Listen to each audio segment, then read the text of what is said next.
The Second World War accelerated aviation technology at an unprecedented pace. Hundreds of aircraft types entered combat for the first time during the conflict, representing national industrial might and engineering innovation across 6 years of total war. Early war debut aircraft, 1939-1940. The Messerschmitt Bf-109E entered combat during the invasion of Poland in September 1939. This single-engine fighter featured a liquid-cooled inline engine, enclosed cockpit, and retractable landing gear. The Emil variant represented Germany's primary fighter during the war's early years.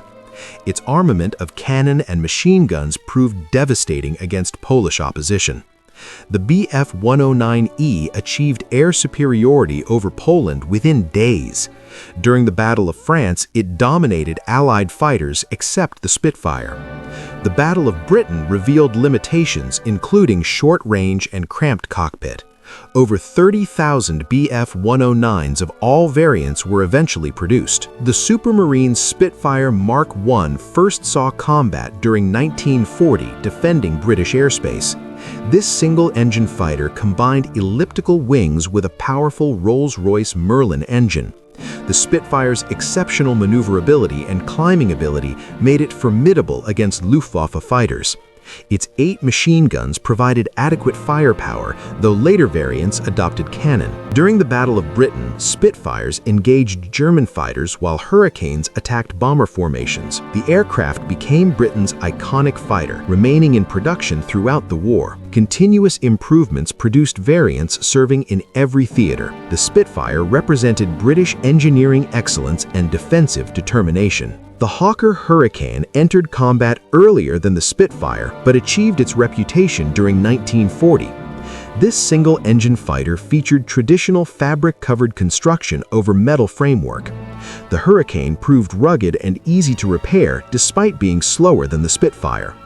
Its stable gun platform characteristics made it effective against bomber formations. During the Battle of Britain, Hurricanes destroyed more enemy aircraft than all other defenses combined. The type's obsolescence as a pure fighter led to ground attack employment. Hurricane fighter bombers served throughout North Africa, Burma, and the Soviet Union. Over 14,000 were built, equipping RAF and Allied squadrons worldwide.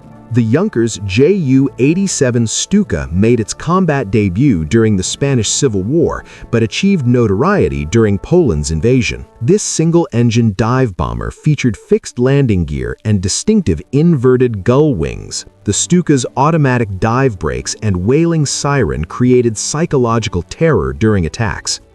German forces employed it with devastating precision against Polish defenses. During France and the Low Countries campaigns, Stukas destroyed bridges, fortifications, and troop concentrations. The Battle of Britain exposed fatal vulnerabilities to modern fighters. Despite this, Stukas remained operational throughout the war, particularly on the Eastern Front, where tank destroyer variants proved effective. The Bristol Blenheim light bomber entered combat during the war's opening phase. This twin-engine aircraft featured modern all-metal construction and enclosed crew stations. By 1939 standards, it seemed advanced, but rapid fighter development rendered it dangerously obsolete. Blenheim crews suffered catastrophic losses flying daylight raids over Europe.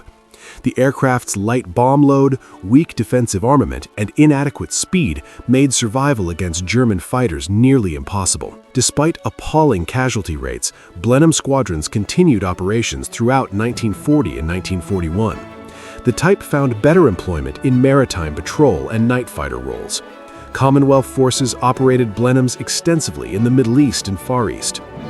The Heinkel H-111 bomber participated in Poland's invasion as Germany's primary medium bomber. This twin-engine aircraft featured a distinctive glazed nose and elliptical wings. The H-111 carried respectable bomb loads for strategic and tactical missions. Polish defenses proved unable to counter massed bomber formations. During the Battle of Britain, H-111s attacked British cities and industrial targets. Inadequate defensive armament and limited speed caused severe losses to RAF fighters. The type transitioned to night bombing and continued serving throughout the war. Production exceeded 7,000, equipping Luftwaffe bomber units on all fronts. The H-111's longevity reflected Germany's inability to field adequate replacements. Mid-war introduction, 1941 to 1943. The Focke-Wulf Fw-190 entered combat during 1941, shocking RAF pilots with superior performance. This single-engine fighter featured a powerful radial engine and heavy armament. The Fw-190's excellent roll rate and diving speed outmatched contemporary Spitfire variants. Its rugged construction and reliability made it popular with Luftwaffe pilots. The aircraft served as fighter, fighter-bomber, and ground attack platform.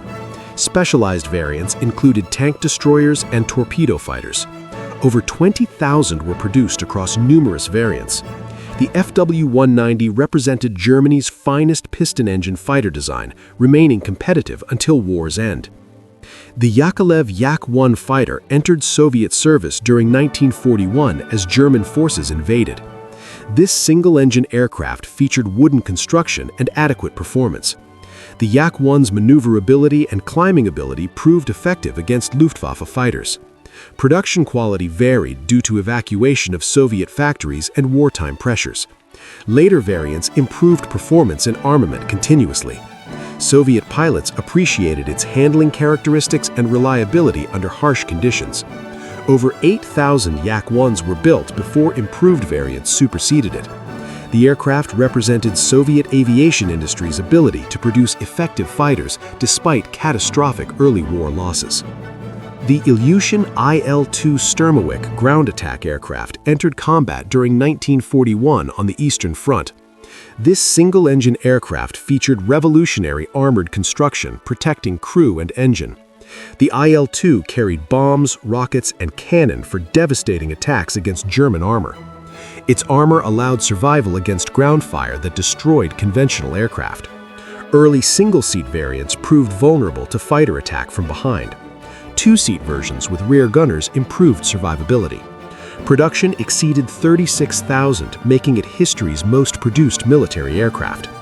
The Sturmovik became legendary among Soviet forces and feared by German ground troops. The Avro Lancaster heavy bomber first flew operationally during 1942 over Europe. This four-engine aircraft evolved from the unsuccessful Manchester bomber. The Lancaster featured exceptional bomb-carrying capacity and range. Its spacious bomb bay accommodated weapons up to 22,000 pounds, including specialized bombs. RAF Bomber Command employed Lancasters for strategic bombing throughout the war. The type participated in famous raids, including the Dam Busters attack. Over 7,000 were built, forming the backbone of Britain's strategic bombing offensive. The Lancaster represented British heavy bomber development's pinnacle, combining payload, range, and reliability. The North American P-51 Mustang entered combat during 1942, initially with RAF squadrons. This single-engine fighter featured an innovative laminar flow wing and sleek design. Early Allison engine variants proved disappointing at altitude. Re-engineering with the Rolls-Royce Merlin transformed it into history's finest piston-engine fighter. The Mustang's exceptional range allowed escort missions deep into Germany. Its combination of speed, maneuverability, and firepower proved devastating. American production exceeded 15,000, equipping USAAF squadrons worldwide. The P-51 enabled daylight strategic bombing by providing fighter protection previously impossible. Its design influenced post-war fighter development fundamentally. The Boeing B-17 Flying Fortress flew its first combat missions during 1941 with RAF squadrons. This four-engine heavy bomber featured heavy defensive armament and rugged construction. American forces employed B-17s for daylight precision bombing against German industrial targets. The aircraft's ability to absorb battle damage and maintain flight became legendary. Formations of hundreds struck targets throughout occupied Europe. Despite heavy armament, losses to German fighters remained severe until escort fighters gained sufficient range. Over 12,000 were produced, equipping the 8th and 15th Air Forces.